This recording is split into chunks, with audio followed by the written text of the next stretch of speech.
Commissioners, would all those who are willing and able please rise and join me in the Pledge of Allegiance to the flag of our country. I pledge allegiance to the flag of the United States of America and to the republic for which it stands, one nation under God, indivisible, with liberty and justice for all. Grant us, O Lord, light to our understanding, prudence in our investigating, foresight in our planning, sincerity in our deliberating, the grace to follow truth in our judgment. Help us to be moved in our decision neither by fear nor by self-interest, and to do our work faithfully. May we respect the authority vested in us, for thou art the source of all authority, and may we use it in our directives for the common good and for thy honor and glory. Amen. Amen. Thank you all. Madam Clerk, roll call, please. Commissioner Young. Here. Commissioner Plechnik. Present. Commissioner Hammercheck. Here. Okay, we have before us the meeting minutes for the regular meeting of October 21, 2021 and October 28, 2021. Do we have a motion to approve same waiving the reading thereof? So moved. Second. Thank you. Discussion? None being heard. Madam Clerk, roll call, please. Commissioner Young. Yes. Commissioner Plechnik. Yes. Commissioner Hammercheck. Yes. Very good. This brings us to our first public comment portion. We have a gentleman here with us today. If you'd care to join us, you have a presentation. If you'd give your name and your company there. And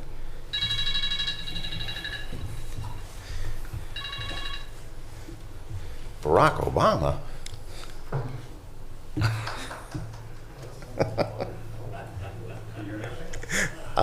No, actually. Okay. How about now? There you go. That's working? Okay, great. Well, thank you, Commissioners. My name is Arif Satapkhan. I am the owner of a local company here called Smash My Trash, Cleveland East. We're a national company, but we're all locally owned and operated.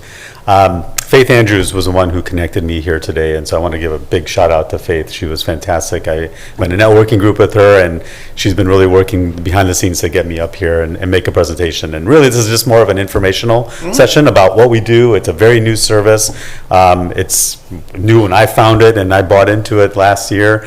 And so I want to just kind of be here and explain what we do and the benefits that we offer, because I think there's some key benefits that I can offer anybody who has a dumpster. And then lastly, just how I could potentially work in the future with Lake County and specifically maybe the Solid Waste District as well. Thank you. Okay, next one. So really, I'll start from kind of a simple problem statement. We focus on dumpsters. The open top roll-off dumpsters is one right down on the street in front of the building, the 20, 30, 40 yarders. And, those things are big, huge dumpsters. They can fit a lot of waste in them, but they're highly inefficient. Most of the stuff in there is air. You fill that thing to the top and you look at it and say, yeah, it's full, take it to the dumpster. But there's a lot of air in there. So it's highly inefficient what you're taking to a landfill. Right now, with the way the labor forces and the driver shortages, not to mention getting trucks, the service is somewhat unreliable that we're seeing from some of my clients right now. And there's high costs. I've seen a lot of invoices from haulers, and there are costs, there's fees, there's environmental fees and all of that. So there's a lot of different things that play into the service that we're offering that we can solve from these type of problems. So what do? We are a mobile waste compaction service. So we pull up to a dumpster. A lot of dumpsters look like that on the left, piled high with garbage. And we actually smash the trash in that dumpster, hence the company name Smash My Trash. We smash it 60, 70, 80%, typically around 70%. And what that does is allows the customer to keep adding more garbage. The dumpster on the left, they'd have to have that hauled away, if it could be hauled away. They probably have to have somebody in there smashing it down manually. But now the dumpster on the right, you can add more trash, keep using that, and what that does is it effectively reduces the amount of hauls that a customer has to pay for, has to have on their books. And that equals a massive cost savings. This is my truck. So this is the truck that we come up and we pull up to a dumpster. So our customers and anybody that we're doing this service for, they do not have to buy another piece of equipment. They don't need a special dumpster. It's whatever they're doing now, their operations, their equipment, it is what it is. We pull up with that truck. That roller is about 3 tons with a motor in it. And we go in, pull up to the dumpster, lower that boom into the dumpster and roll it back and forth. 10 to 15 minutes, you get the compaction that you need, and we're on our way to the next smash. That roller is specifically designed for these dumpsters, so it is narrower by about 6-7 inches on either side, so we're never touching the sides of the dumpster. It only moves north and south. It doesn't move east and west. And then we also have guards on it to prevent the spikes in there that are doing a lot of the grinding and crushing of the trash in the dumpster from ever touching the doors and doing significant damage. We haven't damaged a single dumpster. We never paid for a single dumpster, and I don't intend to pay for a dumpster ever.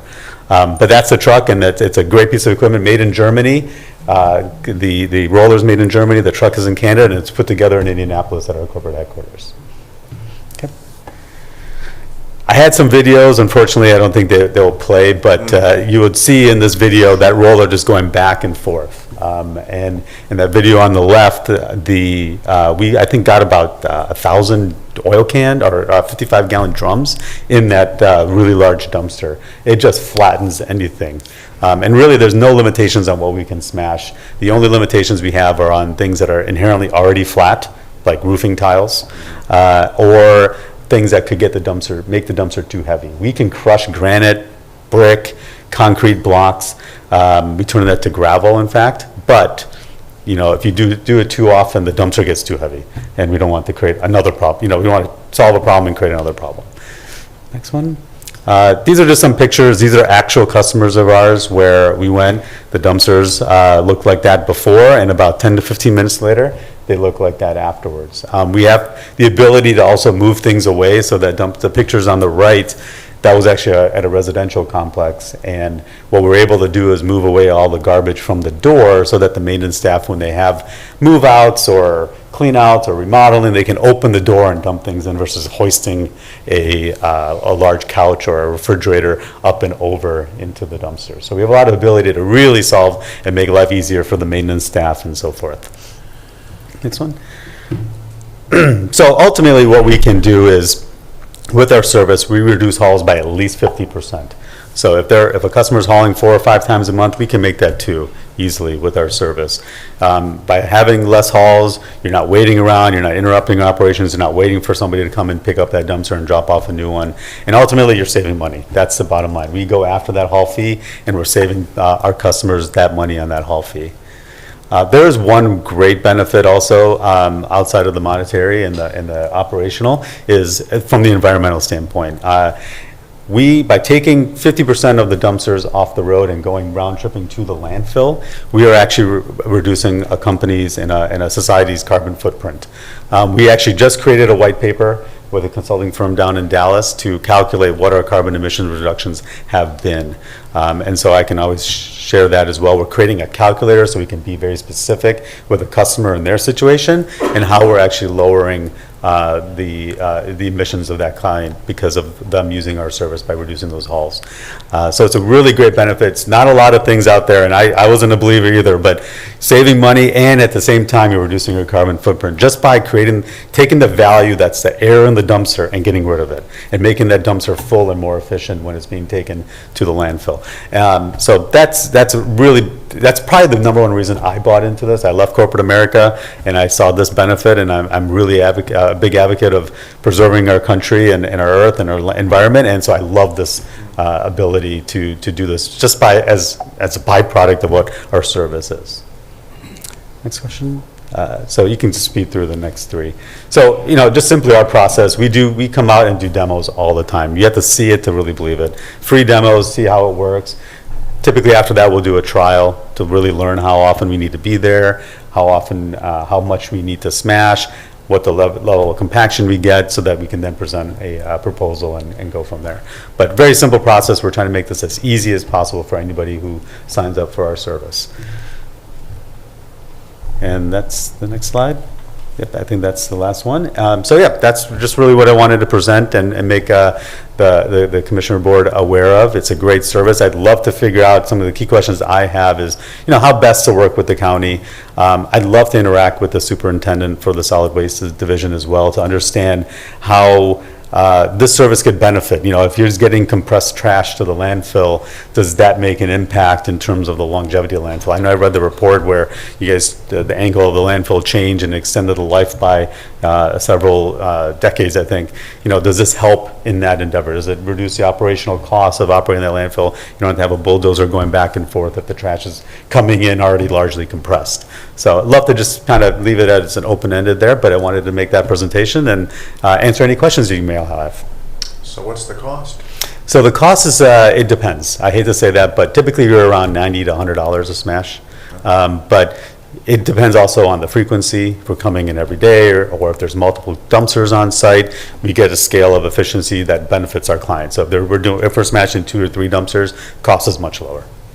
Okay, so just kind of working the logic here. So if you've got the cost, you can double, okay, so you're saving money on the hauls. If you're keeping the hauling vehicles off 50% of the time, what are you guys driving? You got diesels, propane? It's a diesel tank. Efficiency? It's a diesel truck. So we would use that in our calculation. Okay. But we have a tight radius, so we're making sure that we're not driving all over. I have a very centralized. schedule. Yeah, we have a schedule, and we also I have a set territory. So I'm not going to smash in Painesville, then drive to Westlake and do another smash. Yeah, if I did, I'd have another truck doing that. That would be based on the west side. Yeah. There you go. Yep. Gentlemen, any thoughts or questions? Yeah, what do you think the cost of a haul is, generally? That's We've compared to seen- the cost of the service you offer. Typically a third. So I try to aim for a third. My cost is a third of whatever the haul fee cost is. Just the haul fee. You actually factor your cost on the cost of the haul. We try to, yeah. If we get the data from our client and they say, you know, here's the invoices that we're paying, we look at that. We look at how often we need to go, and then we'll be able to calculate a price. Typically, it's in that range, 90 to 100. Yep. I hate to press a little bit, but I'll press a little bit. How do you? No pun intended on the pressing? Yeah, no compaction press. Yeah. I'm compressing things here. How do you? How often are you successful in arriving at that about a third of the cost? I said yeah. that's what you attempt to do. We've seen a lot of invoices. Our process has been to, when we engage with a customer, hey, do you mind sending us your waste management, your waste bills? You know, so we can look at A, how often you're doing it, and B, what you're generally paying. And so just by seeing a wide breadth of that, I know generally people are paying anywhere from $200 to $400 or $500 a haul. Depending on the geography. Depending on geography, what they're doing, it can be construction, or if it's a permanent dumpster at a factory. Obviously, the hauler, you know, they all have different rates. I mean, even just one of the big national guys here, one guy's paying $150 a haul. The guy across the street is paying $300. The guy across down the street is paying $400. You know, they take a portfolio view of their territory. So generally, we know, you know, based on how much we can compress, that if we're in that 90 to 100 range, we're going to save them money. The challenge has been, a lot of people don't know what they're paying. You know, my biggest challenge is when people go to when we ask them about their dumpster, that's 1/1000th of their job. No one's just managing their dumpster, so they don't even know how much they're paying. They don't know how often it's getting hauled. We have to dig out that information. So. Very good, thank you. Yep. Mr. President, when the Large Hadron Collider was built, there was a serious concern that black holes might be created. You said you didn't want to condense the trash too much. Have you accidentally created any gravity abnormalities? Or I wish our service was that good that we would have that problem, because that means then we would have smaller landfills. I'd be able to take the trash in my trunk maybe. So, but no, we don't have You that might problem. also suck the whole earth in now. We could, but you know, I think that machine that you saw isn't that powerful, Well, unfortunately. neither was the Large Hadron Collider, fortunately. Unfortunately. But in all seriousness, we do have the head of our Department of Utilities here that oversees the landfill. And so I would just say, please make sure that you get Mr. Roethlisberger's information. This is ultimately a non-political inquiry. Yep. You know, is there a way that you can save money for the county? And I think you're right that utilities and the landfill are really the place where you might have a value added. And I don't think the commissioners know for sure, but hopefully with the director's help, there's the opportunity to see if there's a place where you could participate with the county. And if nothing else, we want to promote your business, and we thank you for being here. Thank you. I really appreciate the time. Again, shout out to Faith for helping me be here today. This has been great, but it's been great to just make the presentation and make everyone aware of something very new. This is very new, and it's something that I would love to broadcast. And Randy, I'll definitely try to get in touch with you, and we'll set up some time. Thank you. Very good. Thank you so Thank much. you. Appreciate it. Okay, moving on. Public comments. Is there anyone in the audience wishing to address the board at this time? Yes, Mr. Lima.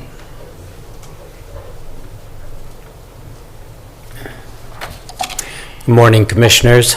Dave Lima, 7774 Litchfield Drive, Mentor. This is really going to be hard for me today. My daughters married 2 men who are Jews. I have 4 wonderful grandchildren by those 2 marriages.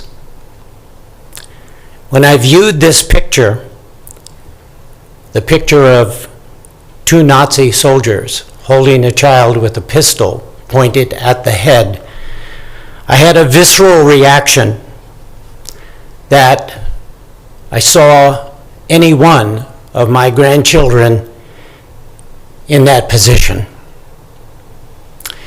To retweet the picture of 2 Nazi soldiers holding a pistol to the head of a child, and undoubtedly a Jewish child, is not only repugnant to the value of each and every child, but calls into question the judgment of anyone who would consider this an appropriate statement to make or to use in opposition to vaccinations. An apology is not enough. Removal of the retweet is not enough. I call for the resignation of our county recorder. Thank you. Thank you, Mr. Lima. Gentlemen? Okay. Yes, Sheriff. Sorry, Brian, he outranks you.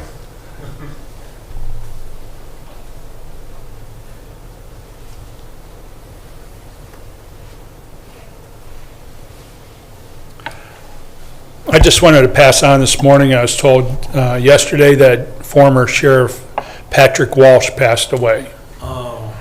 And so Pat Walsh was sheriff elected in 1988, took office in 89, served as sheriff for 4 years at the Lake County Sheriff's Office.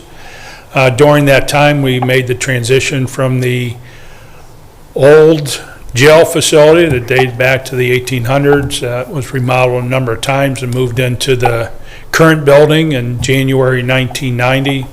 He also served as sheriff during the Lundgren cult hearings and was involved in a number of major cases at that time, including David Lediger, who was the shooter out in the West End schools, and managed the sheriff's office for 4 years during that time. He was also former chief deputy at the Geauga County Sheriff's Office and also the chief of Madison Township.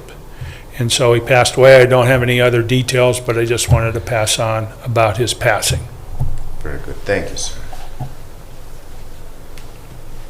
Okay, Mr. Massey.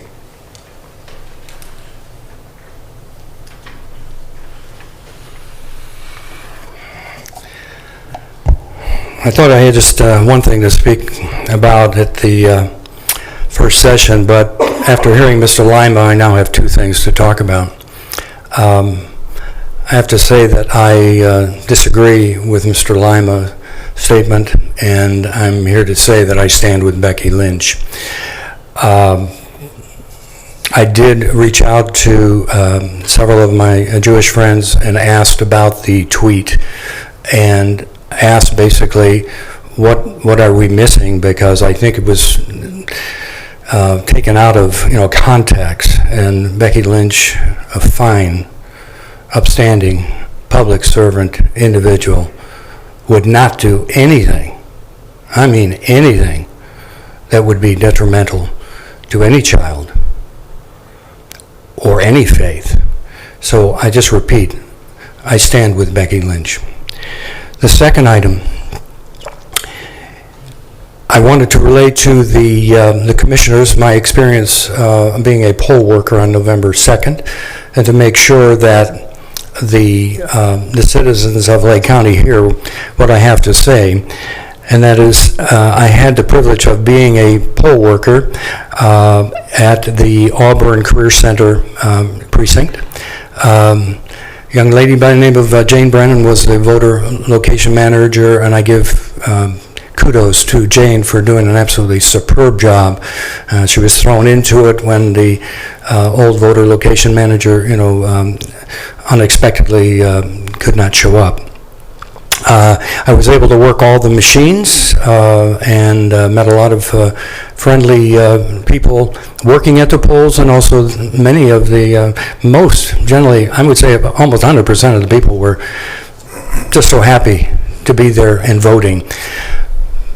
The important point that I wanted to make, though, to all the commissioners, the care, custody, and control that our Lake County Board of Elections, in their procedures of ensuring a safe and secure election, is quite amazing to me. It's truly amazing the level of detail that we had to go through to make sure that those ballots we explained to the people how the system worked. None of the ballots were ever touched by any of the workers. There was only the voters that maintained the ballot. The ballots automatically would drop down into a box. The box was closed at the end of the session. They were immediately sealed. So the care, custody, and control was excellent.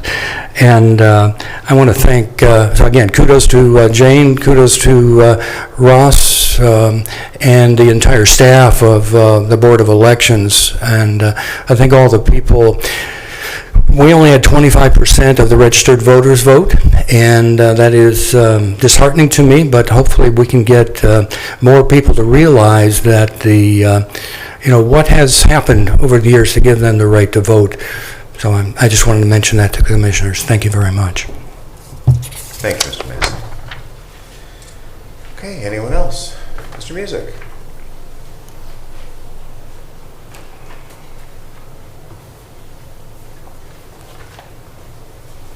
John Music, 45 Coventry Drive, Painesville Township. I just found out about the comments about the recorder, and I do know Becky, and I agree with Mr. Massey. I know, we haven't talked with Becky numerous times. She is a good person. She would never intentionally say anything bad about children or anything like that. She's a loving and very, very caring person, so I don't agree with that as far as, Facebook and all these other media things out there. So the thing about it is, it's just like, I do know Becky, and Becky, she's a very good and loving and caring person. Thank you.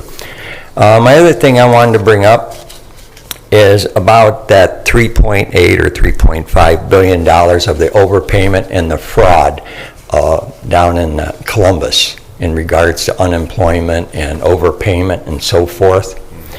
And I pulled up the auditor's report and his recommendation. There's 10 of them about what to do, and he talks about antiquated software and the load and so forth and the oversight and so forth. And he talked about, do we know how many, if any, I'm sure there are, how many cases in Lake County there were that we know of, or maybe the state has not broken down? They said they were going to send letters out to the people that they believe received more money than they should have, or some of the fraudulent claims that were put in. Do we know, if anything that we know of, if it's been broken down yet to the county level? Do we have any? Those specific numbers have not been made available to us. Job and Family Services is not the Job and Family Services that handles unemployment. That's at the state level. That's not at the county level. I can tell you that Lake County also was a victim of this. We did have a number of fraudulent claims brought against us. There were a number of people, including elected officials, who were having somebody making false claims. Where they thought that money was going to go is beyond me, but it's an indicator of just how pervasive and well organized that fraud effort was. Yeah, sadly, our world has changed, and we see there's a lot more of this, and we all know that, you know. And I had pulled up his report in regards to the recommendations and so forth and so forth. And my last thing is just remember this. In this case, this was $3.8 or $3.5 billion of taxpayer dollars. Remember, the government's only redistribute taxpayer dollars, okay? And the thing about it is, just think about this. I heard Dr. Ben Carson the other day. He's a neurosurgeon. He was a former HUD secretary, very intelligent man, and I was listening to what he said. And just think about this, okay? For a person to sit there and count, or just count, or maybe they count a dollar bill. To count $1 million, it would take them 11 to 12 days. To count $1 billion, it would take 31 years. To count $1 trillion, it would take over 31,000 years. Think about that when we start talking about, we hear about trillions of dollars being spent and this and that. People don't realize what a dollar is. And we've got to realize that. And like I said, I agree with Randy when he says the lowest, best bid. We never want to shirk on quality, but we want to get the best we can for our money's worth. Same thing with the jail. I support the jail. I do. And the thing about it is, all I ask is we get the best quality for the best price. That's all I ask. Thank you. Thank you, sir. Mr. President? Sir. I do think that it's really important for us to remember the passing of Sheriff Walsh, and I would ask maybe if it's possible to have a moment of silence for the sheriff. Indeed. And with that, a moment of silence.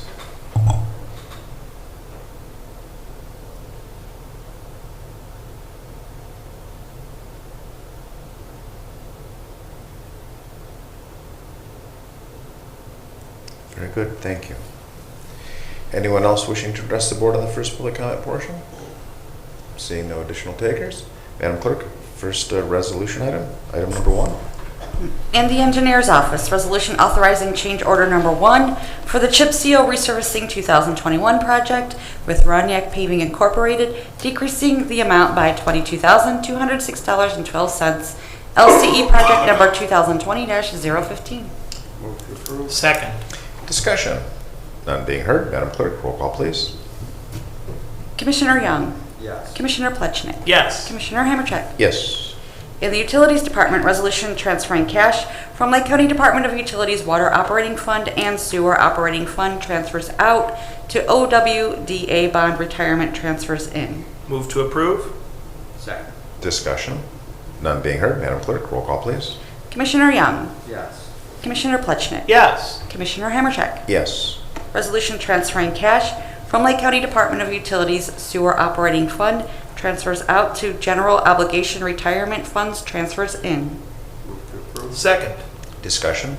None being heard. Madam Clerk, roll call please. Commissioner Young. Yes. Commissioner Plechnik. Yes. Commissioner Hammercheck. Yes. Resolution increasing appropriations in Lake County Department of Utilities Solid Waste Operating Fund transfers out and transferring cash to the Solid Waste Closure Post-Closure Fund. Move to approve. Second. Discussion. Randy, you want to give a little background on this? I know we've talked about it in the past, but it's always good to keep it fresh in the minds of people. Absolutely. Thank you, Commissioner. Currently, our daily operations and maintenance of our solid waste facility is funded through our tipping fees, through our collections at the gate when garbage and trash is brought in the landfill. At some time in the future, that landfill will be closed. It'll be at capacity and we'll have to close it. But we'll still have to maintain that facility for at least 20 years after it's closed without any revenue coming in. So what this fund is something that is a good idea. So we're able to continue to maintain the site, but it's also required by law that we have this fund and that we continue to fund it annually to make sure that there's money available when it is closed and there's no more income coming in to maintain a landfill. Very good. Thank you, sir. If there's nothing further, Madam Clerk, roll call please. Commissioner Young. Yes. Commissioner Plechnik. Yes. Commissioner Hammercheck. Yes. Resolution increasing appropriations in Lake County Department of Utilities Water Operating Fund. Move to approve. Second. Discussion? None being heard, Madam Clerk, will read. Roll call, please. Commissioner Young, Yes. Commissioner Plechnik, Yes. Commissioner Hammercheck. Yes. Resolution increasing appropriations and transferring cash within Lake County Department of Utilities Sewer Operating Fund and Project Fund 596, Project 456S Dodd Hill, Chimney Ridge, and Sunshine Acres Facilities Improvements. Move to approve. Second. Discussion? None being heard, Madam Clerk, roll call, please. Commissioner Young, Yes. Commissioner Plechnik. Yes. Commissioner Hammercheck. Yes. In the Commissioner's Office, resolution waiving the Lake County Insured's share of the monthly premium for medical, prescription, and dental insurance coverage for the month of December 2021. Move to approve. Second. Discussion? None being heard, Madam Clerk, roll call, please. Commissioner Young, Yes. Commissioner Plechnik, Yes. Commissioner Hammercheck. Yes. Resolution extending the non-medical in-home program agreement for the Lake County Board of Commissioners. Move to approve. Second. Discussion? None being heard, Madam Clerk, roll call, please. Commissioner Young, Yes. Commissioner Plechnik, Yes. Commissioner Hammercheck. Yes. Resolution providing for the issuance and sale of not to exceed $1,010,000 aggregate principal amount of bonds for the purpose of refunding the county's building improvement bonds, Series 2007, which were issued to pay costs of county building improvements, including renovating, equipping, and otherwise improving the county dog shelter facilities, and including all necessary appurtenances thereto. Move to approve. Second. Discussion? Mr. President? Yes, hold it, thought Mike made us, did you want to come up? He's at the back of the room, so I thought I'd give him a chance. Go ahead, Commissioner Plechnik. I was just going to say, this is a refinancing to save money on differences in interest rates. It's not a new expenditure or a new project. It's simply about bringing some money home to the county, and I'm sure that our finance director, our budget director will confirm that. Thank you, sir. Thanks, Commissioners. The issue was done in 2007, which interest rates were significantly higher than what they are now. At that time, they ranged from anywhere from a little over 4 to 5%. Based on the estimates that we're getting, it's going to be private placement. They put out the term sheets. We'll get it next Friday. They have proposals there. So hopefully in about 14 days, I'll have an update for you. But our potential savings is about $123,000, and it equates to $10,250 per year on an annual basis because they have 11 years outstanding on the debt. So GFOA always recommends that any refunding over 3%, this one equates to about 11%. So it'll save the dog warden fund significant dollars over an 11-year period. So when we review our annual debt issuances on an annual basis, we have one that we're looking at next year, possibly the courthouse renovation that has 3 years left. And at that time, they're not callable now, but at next year around this time, hopefully if interest rates are still favorable, we'll be able to refund those as well. You're taking me back. I used to draft PPMs, private placement memoranda. So, like I said, the term sheet's out until next Friday, and I'll have a report, like I said, in about 2 weeks on actual savings. That was just our estimate. So, any other questions? No, sir. Thank you. Yep. Okay, Madam Clerk, roll call, please. Commissioner Young, Yes. Commissioner Plechnik, Yes. Commissioner Hammercheck. Yes. In the Finance Department, resolution approving payment of bills as listed on the Commissioner's Approval Journal in the amount of $2,031,011.44. Move to approve. Second. Discussion? None being heard, Madam Clerk, roll call, please. Commissioner Young, Yes. Commissioner Plechnik, Yes. Commissioner Hammercheck. Yes. Resolution approving purchase orders as listed on the Commissioner's Purchase Order Approval Journal in the amount of $475,038.42. Move to approve. Second. Discussion? None being heard, Madam Clerk, roll call, please. Commissioner Young, Yes. Commissioner Plechnik. Yes. Commissioner Hammercheck. Yes. Resolution increasing appropriations for various general and non-general fund accounts. Move to approve. Second. Discussion? None being heard, Madam Clerk, roll call, please. Commissioner Young, Yes. Commissioner Plechnik, Yes. Commissioner Hammercheck. Yes. Resolution transferring appropriations within various general and non-general fund accounts. Move to approve. Second. Discussion? None being heard, Madam Clerk, roll call please. Commissioner Young, Yes. Commissioner Plechnik. Yes. Commissioner Hammercheck. Yes. In special resolutions, resolution proclaiming November 2021 National Adoption Awareness Month in Lake County, Ohio. Move to approve. Second. Discussion. Suzanne, I believe you've assembled some of your team members here. Yes, good morning, Commissioners. National Adoption Month is recognized every November to raise awareness about the urgent need for foster and adoptive homes for children throughout the country. Currently, in the state of Ohio, at any given time, there are over 16,000 children being cared for away from their parents. While most of those children will reunify home with a family member, there are over 3,000 children in the state of Ohio right now waiting to be adopted. I've asked the supervisor of our substitute care unit at Job and Family Services, Jean Tetrick, to join me today to provide a little bit more detail about what this month means locally here in Lake County. Thank you, ma'am. Sir, thank you for joining us. Well, thank you for having me. Good morning, guys. Can't believe we're in November. I feel like I was just here in May talking about the foster parents. So, thank you, Suzanne, for the introduction. So, yeah, here in Lake County, we like to take a moment here in November to recognize our adoptive families that we have. Currently, over at JFS, we have 48 licensed foster parents.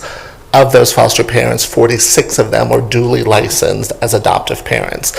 And that's really kind of a good thing for the kiddos who enter into our care, because if they cannot reunify with their family or for some reason or other, their foster parents end up adopting them and providing that continuity of care and giving them permanency. You know, something that we all kind of take a little bit for granted, but when our kiddos come into care, that's a very big thing. So I'd like to kind of give a shout out to our adoptive families for really kind of stepping up and seeing that long-termedness that is really a need for our kids. You know, we do a lot of good work over there in children's services, and the permanency piece is, you know, something that we don't always focus on a lot. So that's why Adoption Month is so important to us, to kind of shine the light on our foster and adoptive families who do such good work. Right now we have 4 kids in our permanent custody who we are still looking to find their forever family for. 2 we are almost there. So that's an ongoing thing that we're working on. So if you guys have any questions, I'd be happy to answer them for you. Thank you. Gentlemen? Commissioner Young, Commissioner Plechnik? What do you feel motivates most foster parents? I think the thing that kind of motivates most foster parents is, you know, they want to help out in their community as one piece of it. Another piece of it is they want to grow their families a little bit. So a lot of our foster families come to us, you know, as a double sword that way, to help out in the community, give back to kids, and also as a way to grow their families and provide permanency for kids. Is there anything you feel that the Board of Commissioners here in Lake County could be doing to assist those efforts? Well, I think we've always had your support, and, you know, you're always willing to listen to us and get the word out there during these meetings and giving out the press releases for us. So, you know, anytime you can talk about foster care and adoption, or anytime you can, you know, just talk about the good work that JFS does, you know, in recruiting and finding adoptive homes for kids, that's the best thing that anybody can do for us. Thank you for asking. Mr. President, Sir. well, we certainly want to shine a light on the very important work that you do in connecting children in need with parents who need them too. And I've said that foster parents, I've said that adoptive parents are saints. I don't really think there's a better word, because they are not only helping the community, but they're growing their family. And that's not a selfish thing. That's a selfless thing, to grow your family. It's a sacrifice, but it's one that creates unmeasurable good. So you're playing a very important role. We're trusting you quite literally with the future of Lake County as you help to connect those children and parents together. So thank you for that. And we want to do everything we can to promote the great work of Job and Family Services in growing Lake County families and taking care of these kids. I couldn't agree more, and we always thank you for your support. Excellent. Thank you. And if you could stick around, we're going to go ahead and vote on this, but Commissioner Plechnik, I always like to say, would never let me not get a photo here. So Well, he just said we need to promote, not Promote, there you go. And what a better way to promote than to do. Yes. So, and with that, if you could just stand by, Madam Clerk, roll call, please. Commissioner Young, Commissioner Plechnik, Yes. Commissioner Hammercheck, Yes. Okay, and with that.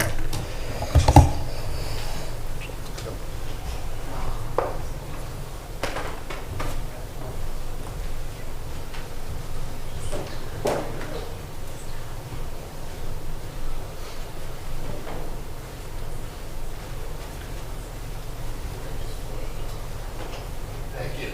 Slow on the drawing today. Thank you, sir. Oh, thank you. You always.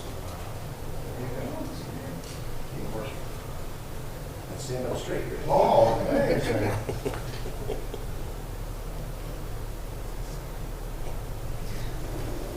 No Giants jokes. Giants jokes. One, two. Thank you, that's perfect. Thank you. Thank you. Congratulations. Keep it up.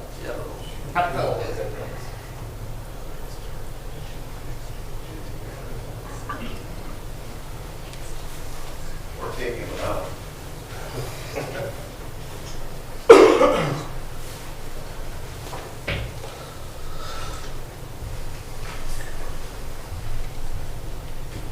Mr. President, Sir.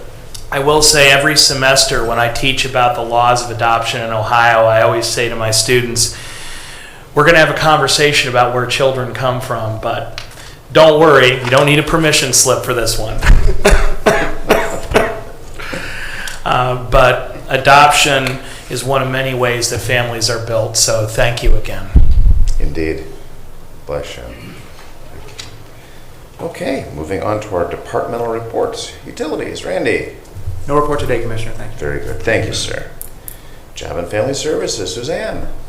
Just wanted to follow up on the resolution that was just passed regarding Adoption Month and let anyone in the community who may be watching this meeting or joining us here today in person that Job and Family Services is always looking to recruit additional foster and adoptive parents.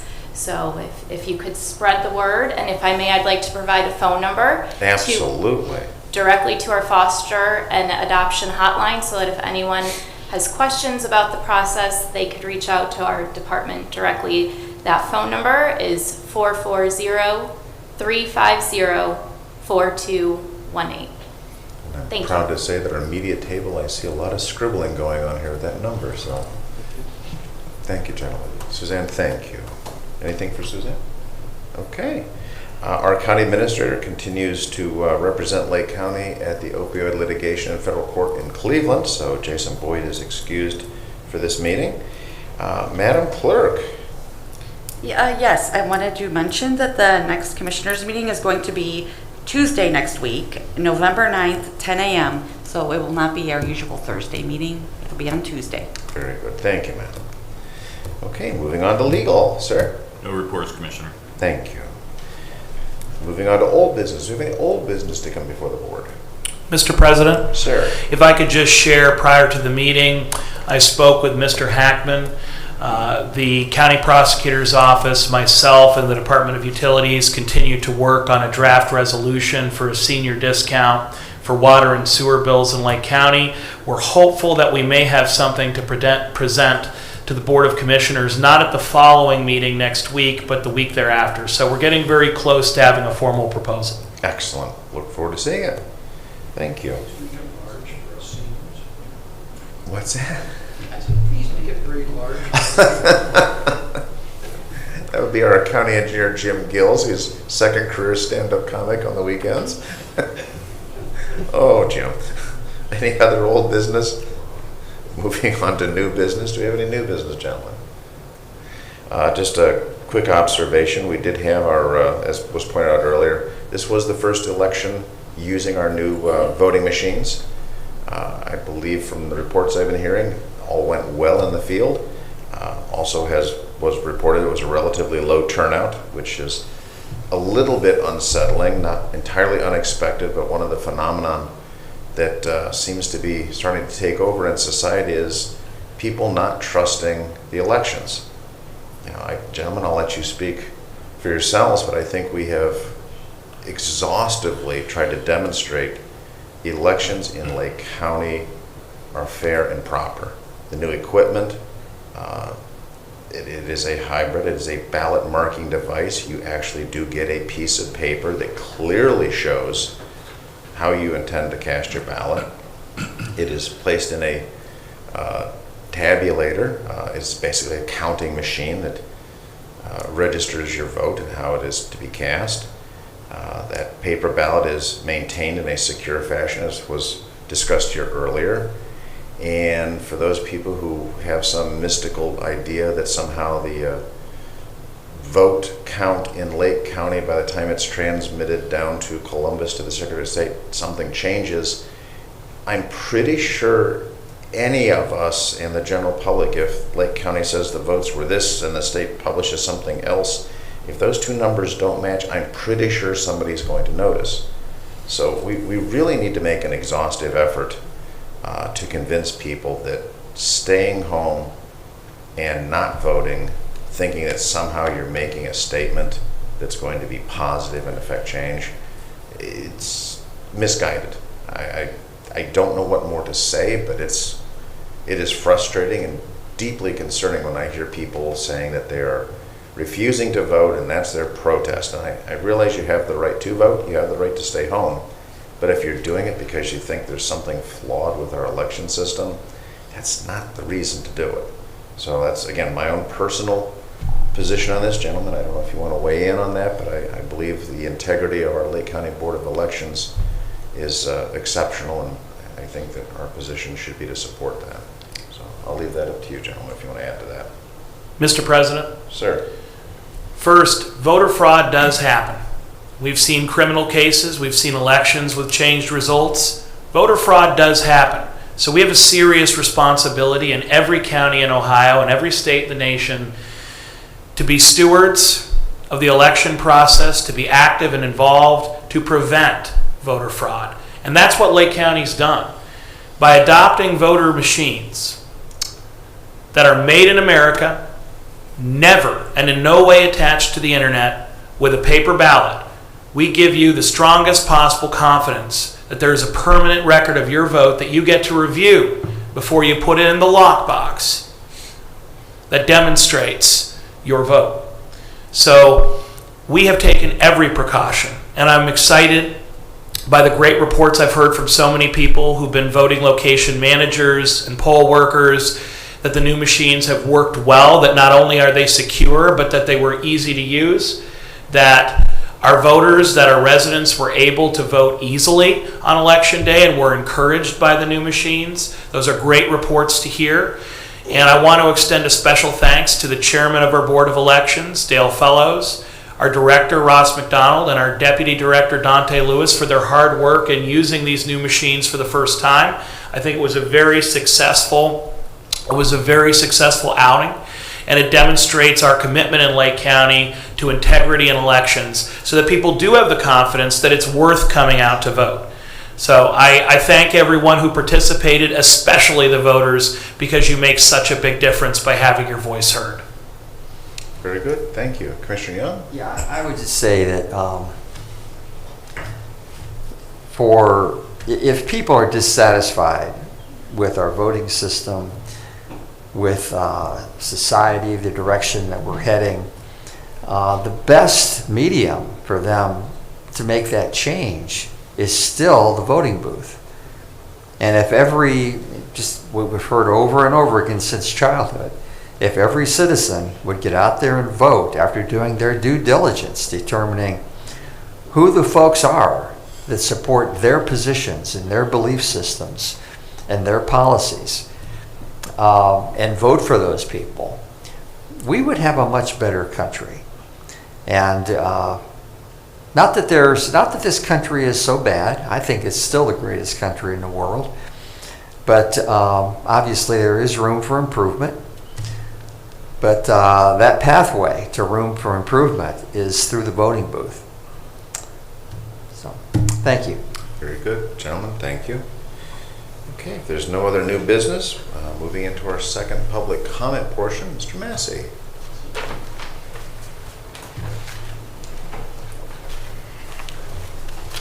Let's see, Ron, how quickly they get at that. I know it's not me, right? Well, they have, They have real work to do. Brian Massey, 8196 Rainbow Drive. Two items to discuss. One is the triennial property tax revaluations, and the second is NOACA. I have been discussing the property tax triennial revaluations with the auditor's office, and I first would like to thank Auditor Galloway for his honesty, integrity, and transparency in my many dealings with the auditor's office. I have found Auditor Galloway to be extremely helpful in providing information that we need to better understand our complex system of property taxes. Regarding the revaluations, I have been told that the state looks at 2018, 19, and 20 arm's length transactions sales, and they determined that for that time period, there was an average of 16% increase in the market value of the properties. I'm talking about residential condos and any waterfront property. Since the Ohio Sunshine Law, I can't really ask any entity to provide me with the actual details. I have a natural curiosity to find out more details about the revaluations. So what I did was I spent a whole weekend recording the over 600 neighborhoods. What happens in the revaluations, the auditor's office breaks it down by municipality and then by neighborhood. And a neighborhood may have a 12% increase, the next neighborhood may have a 25% increase, but overall, they're trying to get down to a 16% overall increase in the market value of the residential properties in Lake County. I wanted to find out what the increases were by neighborhood and by the type of property, be they waterfront, residential. So I spent the time in going through and doing a lot of keystrokes to get those numbers, and I'm not ready to reveal what we found because I'm asking the auditor's office to basically confirm the numbers that I have so that I can release it to our readers on Lobbyists for Citizens. I just wanted you to know as commissioners that we're taking it to the next step. We want to understand. We just don't want to accept, here's what the revaluation was. My goal is to get into the nitty-gritty details of finding out, well, what is it about the neighborhood? And we'll prove or disprove, what we're being told. The second item has to do with Geauga County. We were asked by the Patriots in Geauga County to record a video of Mr. Skip Claypool speaking directly to the Geauga County Planning and Zoning Commission regarding NOACA. And I have put the video, it is on Lobbyists for Citizens website, so if you haven't seen it and you want to see it, it's probably appropriate that if you don't know the position of Mr. Claypool on NOACA, you may want to just review that video. If I can just say it to summarize it, very quickly, Mr. Claypool would like Lake Geauga and ultimately Ashtabula to form their own entity similar to a NOACA. So we would pull out of NOACA for two basic reasons. One, that he believes that Lake County and Geauga County can recognize more money being returned to the county. As I understand it, NOACA gets a lot of the revenue from the gasoline tax that is collected from the people in the community, but he's concerned that because they don't have a big enough voice in NOACA, they're not getting their share of the funds. And also that he is concerned that NOACA, because they're going to be giving money to the county, there will be strings attached to that will ultimately change the culture of the given community. He wants Geauga County to stay like Geauga County and not to have, any interference from the Cleveland community. So I just mentioned that, to you. You may have seen it, or you may already have an opinion. My role here is just to mention it to you. Thank you very much. Thank you. Thank you. I have one question, if I could, Mr. President. No, please, go Thank you. How would an organization like NOACA affect specifically, maybe an example or two, affect the culture of a given community? As I understand it, they're, I'm going to say this delicately, what Geauga County doesn't want to do, they don't want to lose their rural environment, and their concern is that there will be some mandates by NOACA that will put high-density housing, for example, in Geauga County, that people in Geauga County don't want high-density housing. And they want to retain that feel of the country with their large Amish community that they have. And they're concerned that as the money flows from NOACA, they'll do something that will, in time, not in a month or a year, but over a period of time, that will change the actual culture of Geauga County, if that makes sense. Thank you. Okay.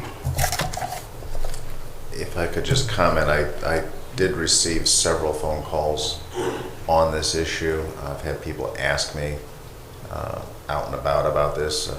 Mr. Massey, I would like to thank you for recording that video. I did go to Lobbyists for Citizens, and I did sit through the entire hour and 34-minute video. It was exhaustive.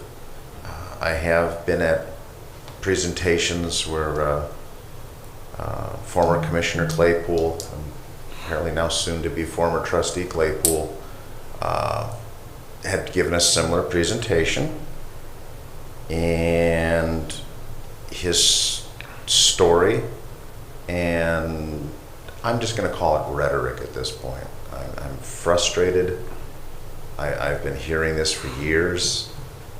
He made a similar pitch about 4 years ago when he blamed our county engineer because of the Vrooman Road Bridge. This is one of those times when I wish Jim Gills was still sitting here, but I'll take a swing at this. Many of the expenses associated with the Vrooman Road Bridge, the additional $1 million for the pedestrian bridge that was built in the exact same location of the old bridge that was there. The reason that bridge cost $1 million was not because of NOACA. I believe it was ODNR, in order to approve the road project, required a pedestrian bridge for people to walk to the other side of the river, where Metro Parks was decommissioning the park and moving it back to the other side. I'm still trying to figure out the logic of that, but that was what we were required to do. But the reason they had to take that bridge out, they literally had to remove the center pier because it was in the water. Now, I'm not going to give a comment one way or the other, but there was a bridge that handled vehicle traffic, construction traffic. It just wasn't rated to be able to handle vehicles, but had to take it out. They literally had to put a bridge free span for pedestrian traffic, but then rate it so that whatever likely fire apparatus might need to get from one side, or emergency, I should say, equipment. So they literally had to replace the bridge with a pedestrian bridge capable of carrying emergency equipment. There were a number of expenses, bringing in heavy cranes, building temporary roads. The county engineer, and ultimately Ohio Department of Transportation, who ultimately was managing the project, They could not build a causeway to transition from one side of the river to the other. Literally going up the river less than a mile, a causeway was allowed to replace a railroad trestle.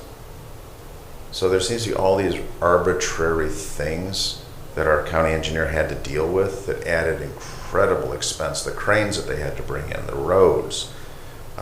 Instead of one, they had to bring in two to go from each side of the river. Those were all costs. Those were all issues. That was not the real issue why Lake County said thank you but no thank you to Mr. Claypool's suggestion. Then Commissioner, now Senator Serino, I think we all can agree, Senator Serino's a contract and numbers guy. He went over the numbers and said, these numbers are not adding up. Watching the video, I saw what I believe, and I apologize, I don't have my notes in front of me. I believe he claimed that there was $7.2 million between Lake and Geauga counties, and he was talking about the distribution of that $7.2 million. I can tell you, project-wise, just the bridges alone at 271 and 90 are $10.4 million. That's a single project. The 3 phases of the Route 20 improvements in Perry Township and Madison Township, each one of those 3 phases is more than $7.2 million. So Mr. Claypool's math, just on the face of it, seems to be the same that Senator Serino, then Commissioner Serino, said, skip, your numbers are not adding up. I listened to his comments about what you're concerned about, changing zoning, high density housing. I believe that stems from what is now being called Agenda 2030, which was Agenda 21, which came out of the Rio Accords. Lots of speculation. I think there need to be 30 consecutive miracles in order to make any of this happen. And I'm not prepared to call them miracles, but I'm trying to be polite. It's rhetoric. It's frustrating. During Mr. Claypool's presentation, he talked about, well, Geauga's going to keep $1 million and just give the rest to Lake County. But in the proposal that was offered, of which none of the members of the Board of Commissioners at the time had any input in, it would have been a 50-50 deal with Geauga County, equal representation, even though just on the face of it, Geauga County would have been a 10% at best partner and 90% Lake County. So Lake County would have been a heavy donor county funding Geauga projects. NOACA is a huge flow through. What I mean by flow through is money comes in, money goes out. ODOT projects, but for the first time, you want to talk about representation. I'll give you an example: Madison Township, Route 20, improvements, widening. There was some controversy that was first detected here. One of our first meetings in this new room with the Ohio Department of Transportation. I alerted on the idea of, wait a minute, you want to take Route 20 from 4 lanes down to 2 lanes with a center turn lane, similar to what was done in Ashtabula County. There's 2 different ODOT districts. They were just going to mirror that to get traffic off of the stormwater inlets. There's a lot of engineering thought that went into that, but there wasn't a lot of practical thought that went into that. When I made the township trustees aware of it, clearly their objections were numerous. I was able to bring that to the board of NOACA. Don't quote me on the number, but it was $1.2, $1.6 billion. That entire program had a conditional approval that ODOT and the Madison Township trustees had to come to an amicable understanding. Never in the history of NOACA was there ever that kind of a transfer of power. The board stood solidly with the Madison Township trustees. An amicable solution was achieved. They are keeping the 4 lanes. They are being respectful of local authority. Representative Jamie Callender was kind enough to shepherd that through. ODOT actually has a seat on the board, and they accepted it. But this was the first time in the history of NOACA that much power went to non-NOACA members. They're part of the NOACA region, but the 3 township trustees are not voting members. And they worked closely with ODOT and resolved the issue to their satisfaction, and everything moved on smartly. The acrimony, the speculation, the invasiveness, I believe Skip referred to me as I would not likely be in favor of this because I'm enamored with or something.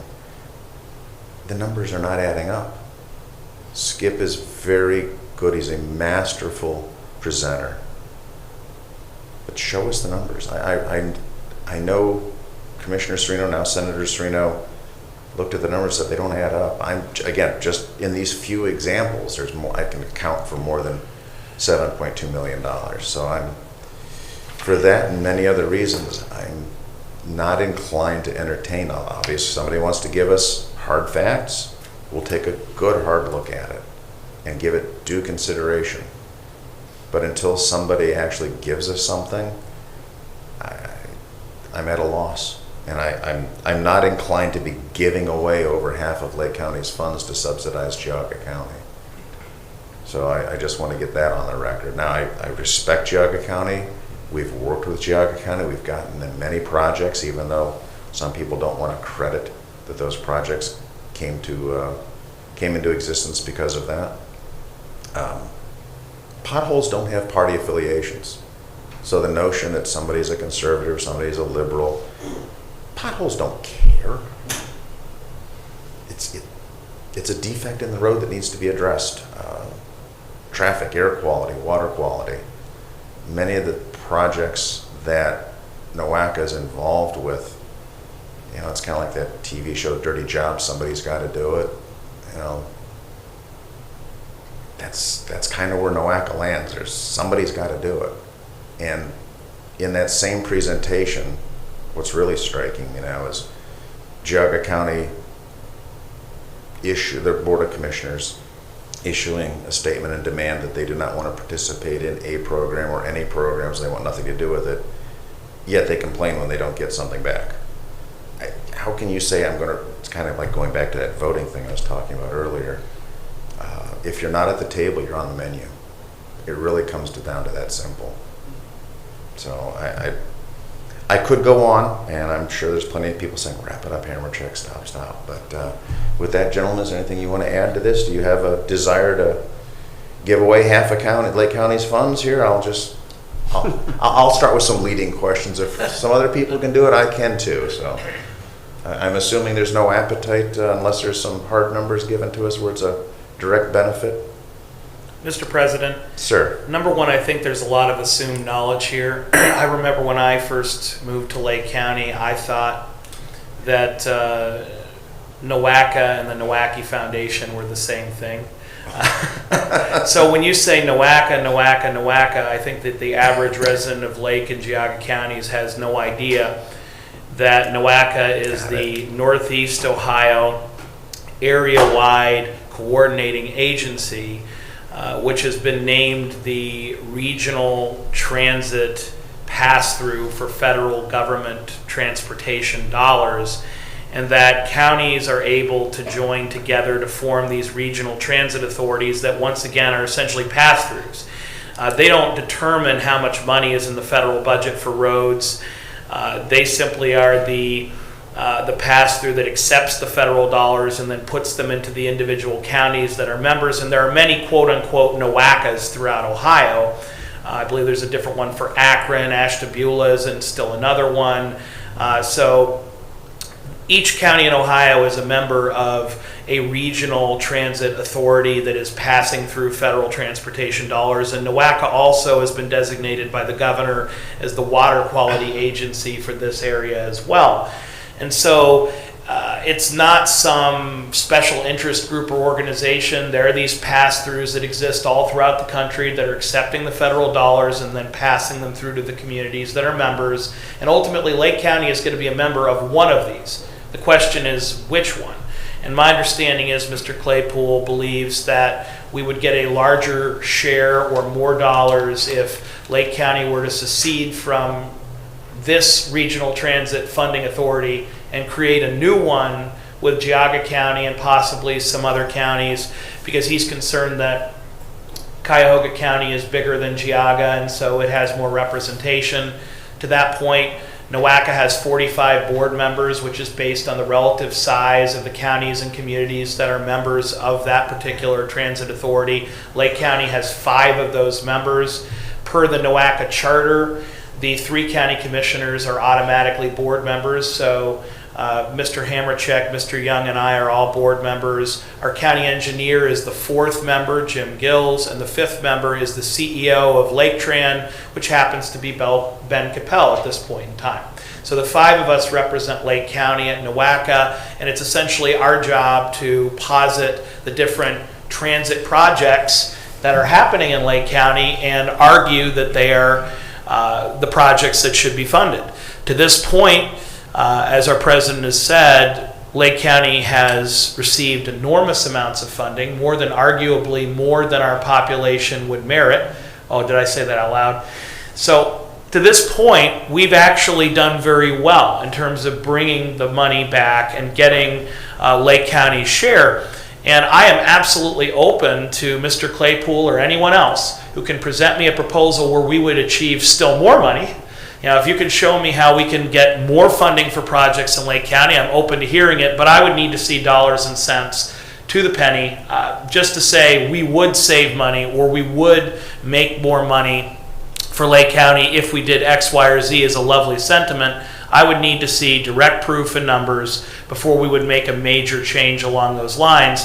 To this point, I'm favorably impressed with the work that President Hammercheck has done as the longest serving commissioner and board member on Nowaka for Lake County in terms of helping us to bring that money back. I think that our alternates like Mayor Fiala and I believe Mayor Regovich and Ken Filipiak, who is my alternate, Bruce Landig, who is Jim Gill's alternate, and Brian Falkowski, who is Ben Capel's alternate. I think that the members and the alternates have worked very hard together to bring the money back to Lake County. So I'm sure that every one of us is open to a proposal where we get twice as much money. So show me how it can be done and we'll do it. But to this point, I think Lake County has been very successful. To say that Cuyahoga County is bigger than Geauga or Lake, well, yeah, I mean, they are. But all these regional transit authorities have some counties that are bigger and some counties that are smaller. And if Lake and Geauga were to found their own, I think Geauga would say, oh no, Lake is bigger than us. They have more votes. And we would demand, of course, that we would have more votes in any consortium where we are the largest county. So I think there's the underlying issue of show me the money, show me the numbers. I'm open to any proposals, but to this point, I think Lake County has been very successful in the advocacy that the commissioners, the engineer, and Lake Tran have brought forward. And to argue that we should have a major change, you have to show me how we could be even more successful to do so. I can tell you that Mr. Claypool actually reached out and invited me to his presentation in Geauga, but their planning commission meetings are the same night as the Lake County Planning Commission meetings, and I think it's more important for me to sit and vote in that meeting than to go to another counties. Although I do deeply care about Geauga County, and I had the honor of representing a majority of that county as their state central committee person for about a year. It is our obligation to look out for Lake, and I'm open to numbers, but I've seen no evidence to this point, other than statements, and statements are well and good, but I've seen no evidence that we would get more millions of dollars in federal transit funding in a different consortium. But we're going to be a member of some NOACA, whether it's, you know, these group of counties or this group of counties. Lake County will be a member of a group because this is all dictated from the federal government on down. The only question is which group do you want to be a member of, and so long as we're getting our projects funded through NOACA, I don't have an issue with NOACA. But if you can show me a proposal where we can get twice as much money by joining Akron's group or Ashtabula's group or Geauga's group, happy to do it. Yeah. I just like to say that I have no special allegiance to NOACA. I didn't swear an oath to protect and uphold the values of NOACA. I did to the Constitution of the U.S. and Ohio. The people of Lake County elected me. I work for the people of Lake County. So just as you're saying, you and Commissioner Hammercheck, we're here to serve the people of Lake County. And however we can do that most efficiently, most profitably, when it comes to organizations like NOACA, we'll certainly use them and work with them. And as Commissioner Hammercheck has worked extremely hard to develop clout with NOACA, if you will. Is that a reasonable word? Flattered. I'm a little stunned to hear you say that, but thank you. Well, I think it's true. Lake County's voice does get heard. Yes. I'll say that. And yeah, I don't see any reason to make a shift right now. Not that we wouldn't consider such a thing, I'm sure, if a reasonable offer was put on the table, but I don't see it right now. Very good. No, I'm blessed to have a legislator and a college professor here, so I'm very fortunate. You actually inspired me. NOACA is a federally mandated metropolitan planning organization responsible for urbanized areas. And if you hear us talking about air quality, it has to do with mobile emissions. Fixed point, such as a factory, that's not something that's under the jurisdiction of the Northeast Area Wide Coordinating Agency, also known as NOACA.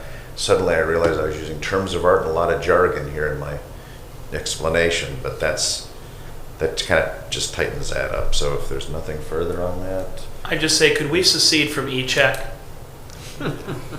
That one, boy, I'm going to let the legislator, that would take a legislative act, as I recall. It would. And that's a whole other ball of twine, which, yeah, boy, that's a rabbit hole I don't want to go down right now. But yes, that one, oddly, Lake and Geauga counties are supposedly pulling down the air quality for Geauga. Let's see. All right, hold on. Lake and Geauga counties are pulling down the air quality per EPA for Cuyahoga County, Lorraine, and Medina counties. For us to do that, to withdraw from e-check, and I've fought that battle many times, and I'll fight it again if necessary, if it looks like there's any chance of winning. But the problem with it is that the feds can then impose penalties on our manufacturing firms to take more pollutants out of the air as they're producing products. So we don't want to lose thousands of jobs and hundreds of companies, et cetera, et cetera. I do completely understand. This is pushed on us by the federal government, Right. which is why we need a president and an EPA that understands that these types of mandates on our local citizens are unacceptable. Very good. Well said. Okay. Anyone else? Yes, Mr. Music.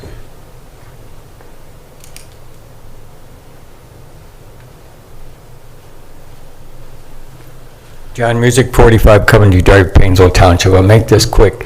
Just as Election Day has passed, we, as the citizens of this country, we can hire and fire people that have 2-year, 4-year, or 6-year terms. That is where accountability, performance, oversight, transparency comes into effect. We must know how everybody is and what they're doing, and just like that's why I am against continuous levies, because in my opinion, you lose a lot of accountability. I mean, it may be every 2 years, 4 years, or 6 years. If we do not feel, in our opinion, that something, a levy, or may it be even an elected official, we have a choice to do something about that. So that's why I believe that is good, and like I said, I'm against continuous levies. I always have been, and I always will be, because in my opinion, it loses accountability down sometimes. Not always, but sometimes. Okay, and that statement I made before about $1 trillion and $1 billion, that was counting 1 second as you count. I mean, 31,000 years for $1 trillion. That's counting $1 bill each second. Because they take 24 times 60 times 60, 24 hours, 60 minutes, 60 seconds. So I'm just saying, people got to realize what our taxpayers are paying for, and I always go back to Randy, lowest, best bid. So I thank you. Thank you, sir. Mr. President, Sir. to reinforce Mr. Music's point, 1,000,000 is 1,000,000. 1 billion is 1,000 million. 1 trillion is 1,000 billion. In other words, 1 trillion is $1,000,000,000. That's the profligacy of the spending in Washington, D.C. And the people down there who think that it is acceptable to waste our money and tell us how to live our lives with nonsense like e-check should be ashamed. Very good. Anyone? Yes, sir. This is like Columbo. Okay. Just one more thing. Just What? one more thing. I wanted to get that T-shirt he has. One more thing. One more question. He says. One more question. But just look at this way. We talked about e-check. Just remember, state of Ohio just went to one license plate in the rear. So never say never. We could get rid of e-check. Thank you. And I'm sure the price will go down to half because it's only one plate now. Oh, yeah. Thank you. I'm going to bite my tongue on that one in case we have any stadies watching. Hi. Okay, on that one, if there's any, is there anyone else wishing to address the board? Very good, thank you. Okay, and with that, I will entertain a motion to adjourn this meeting. Second. Okay, discussion? Very good. None being heard. Madam Clerk, roll call, please. Commissioner Young. Yes. Commissioner Plechnik. Yes. Commissioner Hammercheck. Yes, thank you for joining us today. This meeting stands adjourned.